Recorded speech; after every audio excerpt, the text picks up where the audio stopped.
Well, it seems like every weekend a street or a block of streets is shut down in downtown Austin, all for a special event. City officials say they are getting so many requests for special event permits they simply can't handle anymore. So they have decided they will not issue any new street event permits for the next 2 years. This is going to impact events held between MLK and Old Torf and Mopac and Chacon Street. KXA and Sophia Beausoleil spoke with business owners about this decision. Bob Gentry owns Serve Gourmet Gadgets and Goods. His store is part of the 2nd Street District downtown, which is made up of locally owned businesses. A lot of change going on, a lot of growth, and that's good for business. Growth that means more events, which can shut down streets sometimes for a couple days. And Bob says that means more foot traffic and more customers.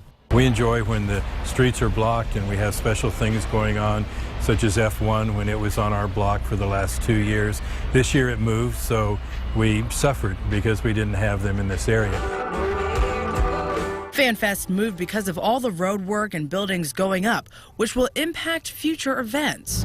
If you walk a block downtown, it's hard not to notice all the construction that's going on. And that's one of the reasons why the city says it will not allow any new street event permits.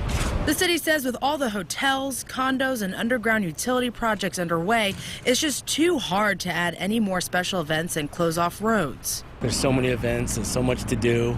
It's just a fun city. That's why we live here. Al Casillo owns Cantina Laredo and says he has mixed emotions about street events when it comes to his restaurant because of parking and traffic. He agrees with the city for suspending special event permits. But I definitely think we're at capacity right now. I think there's a lot of events going on, a lot of road closures, a lot of construction.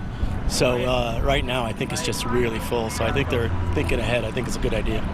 But if there's one thing everyone can agree on, there's just a lot going on. In downtown Austin, Sophia Beausoleil, KXAN News.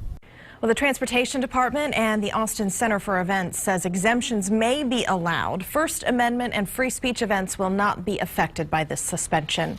For some perspective, we looked at how many special event permits the city approved over the past 3 fiscal years. From October 2010 through September 2011, the city approved 108 special events. In fiscal year 2012, that number rose to 136 events approved. Most of those were held downtown. But then in fiscal year 2013, the city approved 155 special events.